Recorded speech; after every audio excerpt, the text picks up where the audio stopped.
ബി.ജെ.പിയുടെ പ്രതികരണം എന്നതിനേക്കാൾ അപ്പുറത്തേക്ക് നമ്മുടെ കേരളത്തിന്റെ രാഷ്ട്രീയം എത്രമാത്രം മലീമസമായിരിക്കുന്നു എന്നതിന്റെ തെളിവാണ് ഈ കാര്യങ്ങളൊക്കെ. കാരണം കേരളത്തിന്റെ പ്രതിപക്ഷ നേതാവ് ഇത്തരവും തരം താഴരുത് എന്നാണ് ഞങ്ങൾക്ക് പറയാനുള്ളത്. കാരണം ഇതൊരു 2023 ബഹുമാനപ്പെട്ട കേരള ഹൈക്കോടതി സെറ്റിൽ ചെയ്ത ഒരു കേസ് ആരുടെയോ പ്രേരണയാൽ വീണ്ടും എടുത്ത് മാധ്യമങ്ങൾ വഴി പുറം ലോകത്ത് ചർച്ചയാക്കുക എന്നൊക്കെ പറഞ്ഞ് ഇത്രയേറെ ആശയപാപ്പരത്വം കോൺഗ്രസിനും പ്രതിപക്ഷ നേതാവിനും ഉണ്ടല്ലോ എന്നോർത്ത് നമുക്ക് സഹതാപം മാത്രമാണ് ഉള്ളത്. ഇതിൽ പറയപ്പെടുന്ന ബഹുമാനപ്പെട്ട ഇപ്പോഴത്തെ ബി.ജെ.പിയുടെ സംസ്ഥാന ഉപാധ്യക്ഷൻ ശ്രീ സി കൃഷ്ണകുമാറിനെതിരായുള്ള പരാതി അതൊരു കുടുംബ സ്വത്ത് തർക്കവുമായി ബന്ധപ്പെട്ട് ഉണ്ടായ പരാതിയാണെന്നാണ് ഞാൻ മനസ്സിലാക്കുന്നത്. ഇപ്പോൾ മാത്രമല്ല, ഓരോ തവണയും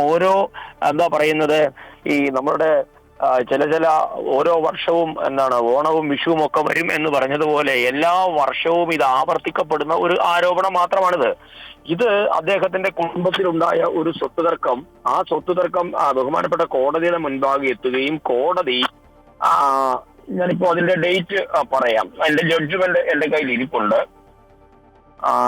പാലക്കാട് അഡീഷണൽ ജഡ്ജ് 2023 ഓഗസ്റ്റ് 16 വിധി പറഞ്ഞ ഒരു കേസാണ്.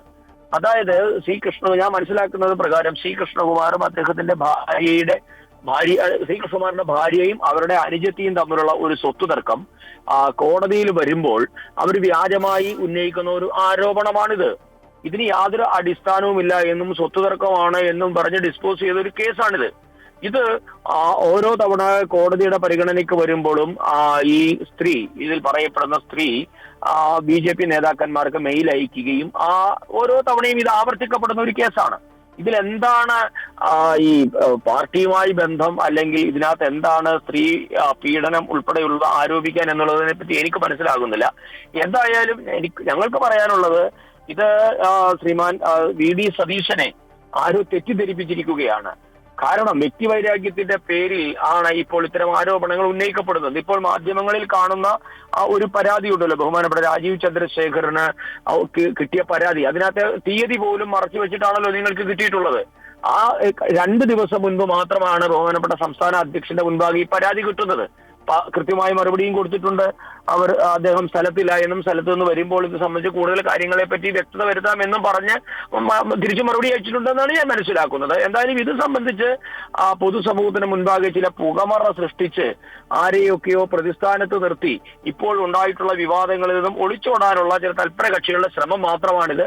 അതിനകത്ത് വി.ഡി. സതീശനെ പോലെയുള്ള കേരളത്തിന്റെ പ്രതിപക്ഷ നേതാവ് വെട്ടിൽ വീഴരുത് എന്നാണ് ഞങ്ങൾക്ക് അഭ്യർത്ഥിക്കാനുള്ളത്. ഈ പറഞ്ഞ മാന്യദേഹം അദ്ദേഹത്തിന്റെ തോന്നലുകൾക്കനുസരിച്ച്, അദ്ദേഹത്തിന്റെ ഇഷ്ടാനിഷ്ടങ്ങൾക്കനുസരിച്ച് പ്രവർത്തിക്കുന്ന ഒരു പാർട്ടിയല്ലല്ലോ ഭാരതീയ ജനതാ പാർട്ടി. അദ്ദേഹം ഈ പാർട്ടിയിൽ നിന്ന് പോയപ്പോൾ മുതൽ തന്നെ ഇവിടെയുള്ള വ്യക്തികളെ തേജോവധം ചെയ്യുന്നതിന് വേണ്ടിയിട്ടുള്ള ശ്രമമാണ്. അത് നടന്നുകൊള്ളട്ടെ. എന്തൊക്കെയോ ബോംബ് കയ്യിലുണ്ടെങ്കിൽ അങ്ങ് ബോംബ് പൊട്ടിക്കിട്ടി. ഇതായിരുന്നു നിങ്ങളുടെ ബോംബ് നിറഞ്ഞപ്പോൾ ഇതിപ്പോ നമുക്ക് ചിരി സഹതാപം ഒക്കെയാണ് വരുന്നത്. ഇത് എത്രയോ കാലമായി കോടതിയുടെ മുൻപാകെ പരിഗണനയ്ക്ക് വന്ന ഒരു കേസ്, സ്വത്ത് തർക്കവുമായി ബന്ധപ്പെട്ട ഒരു കേസ് വരികയും ആ കേസ് കോടതി ഡിസ്പോസ് ചെയ്യുകയും ചെയ്തതിന് ശേഷം അതിന്റെ വൈരാഗ്യം തീർക്കാൻ ഒരു സ്ത്രീ ലൈംഗികമായി എന്നെ ഒരാൾ ദുരുപയോഗം ചെയ്തു എന്ന് പറഞ്ഞാൽ കോടതിയിലല്ലേ പോകേണ്ടത്? അവർ കോടതിയിൽ പോകട്ടെ, പോലീസിൽ പോകട്ടെ, ഞങ്ങൾ ആരെങ്കിലും എന്തെങ്കിലും വേണ്ട എന്ന് പറയുന്നുണ്ടോ?